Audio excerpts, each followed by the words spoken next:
Kadoo-kadoo-ah. Folks, today I want to foreshadow another exercise that is amazing to help you get vocal range. It's the Trrr exercise with the tip of the tongue going against the palate like a flag in the wind. Right? Now, some of you might not be able to do that from starters. You can start with words like primavera, primavera, or and then just practice. Try and try and try. Like you know, when you're as a child trying to learn whistling, and it's just like, and you just do it all day long until finally, oh, and then you get a hang of it. Same thing here. You just do it all day long until you get it. Now, this exercise is just like 1, 2, 3, 4, 5, 4, 3, 2, 1, right?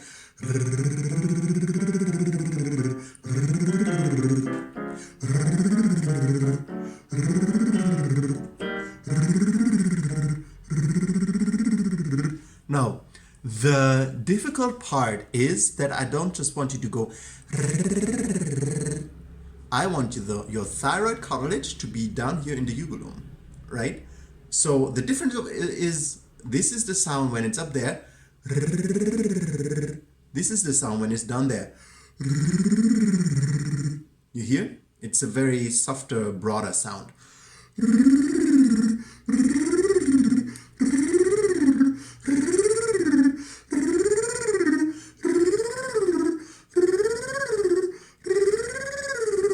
You see how my thyroid cartilage stays down there? And the top note is hardly any note. I can't really reach it anymore. So what I do is I don't try to make my thyroid go up and tight so I can reach the note, but I just leave it there and I accept I don't reach the note. This is paramount for your vocal cords growing, because this not being able to touch each other anymore, because they're pulled so long that they get so skinny, so thin that they don't touch each other in the middle anymore, right? Like two rubber bands next to each other and you pull them longer, they go smaller in the middle, so they don't touch each other anymore. And this feeling is a very unpleasant feeling, actually. Which is a good thing, because it tells your brain, oh, my vocal cords don't touch. Brain, do something. And the brain, as a mechanism to keep the vocal cords from, maybe tearing apart because they're stretched so much, it sends signals to the tissue around the vocal cords to produce more tissue. So if you do this over a few weeks, over a few months, your vocal cords will get thicker.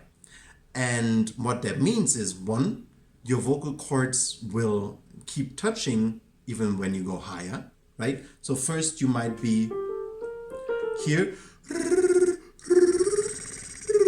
and you won't have a sound anymore. Then your vocal cords get thicker and you'll be like, oh great. And then maybe here. And your vocal cords don't touch anymore. Then your vocal cords after a few months get thicker and you'll be, well, they're not that thick with me there because it's very high for me. But then the higher you go, and the more open you keep it the entire time, the thicker your vocal cords will be.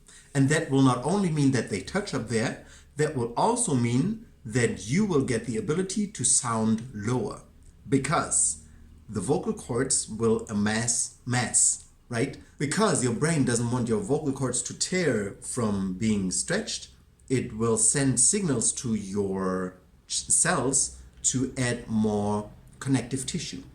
More connective tissue cannot, tear as easy as less connective tissue. So the more connective tissue you have, the more mass your vocal cords will have, they will get thicker. This exercise is a workout for your cricothyroid pars oblique muscle that I mentioned in this video extensively. It is not a workout for the muscles within your vocal cords themselves. Those muscles are stretched passively, right? The muscles around your vocal cords are active. They stretch the vocal cords themselves. So the muscles within the vocal cords themselves are passive in that. Because sometimes I say, oh, your muscles stretch, your vocal cords stretch, but it's not the vocal cords, they're passive. It's the muscles around the vocal cords that stretch the vocal cords, for your understanding. The muscles that are the vocal cords themselves, they are passively stretched in this. Now, there will be exercises for those muscles that are your vocal cords as well, so they can get stronger and thicker, and through those exercises and the thickening and the strengthening of these muscles, the vocal cords will get thicker as well, not just with the connective tissue, also through the muscle mass that is going to be more, and that will contribute to the overall mass of your vocal cords being nice and thick and juicy.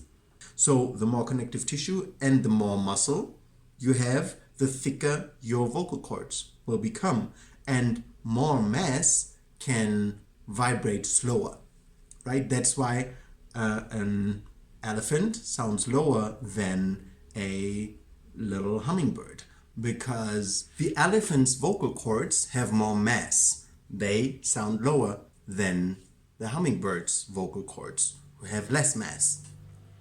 So the more you practice to have the real vocal pull so that your vocal cords get stretched, the more material your body automatically will add to your vocal cords to make them resistant to not be torn. The more mass you amass, connective tissue, and the more muscle and connective tissue mass you have on your vocal cords, or as your vocal cords, the thicker and the richer your sound, and the lower your sound can be as well. So you will get a lower voice through singing and being able to sing higher if you do it right. If you do it wrong and you clip off your vocal cords and you press and it's not gonna happen. You know, only when you really open up the space in here and you free your vocal cords to really, and you strengthen your muscle to really pull to that height of 3.5 to 4 octaves, then your vocal cords will get thicker and thicker and thicker. And you will just open your mouth and, you know, people will be pitch slapped by you. Simply because it's the natural process of growing your voice. That's how it's done. So with that exercise,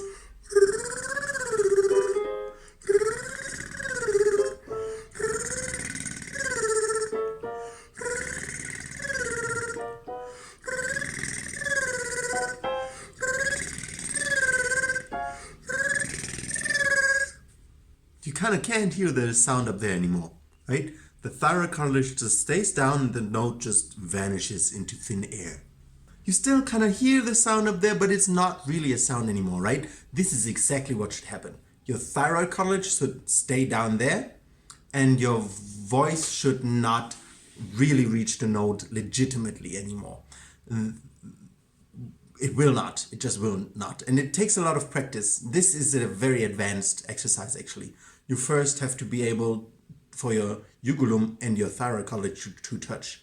If you can't even do that, or you cannot hold it there with, you know, the tongue being up there fluttering, it's probably not gonna work.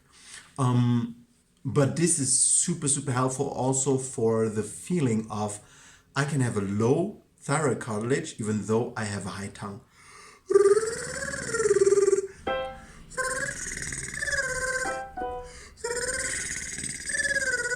It's just gonna give you freedom. It's gonna give you perfect freedom if you master that. I hope this content helped you a bit and gave you new perspectives. And I would love you to like the video if you like the content. If you don't tell me in the comments, please. I like constructive feedback. And I would also invite you to subscribe if you want more content. I will see you whenever I see you.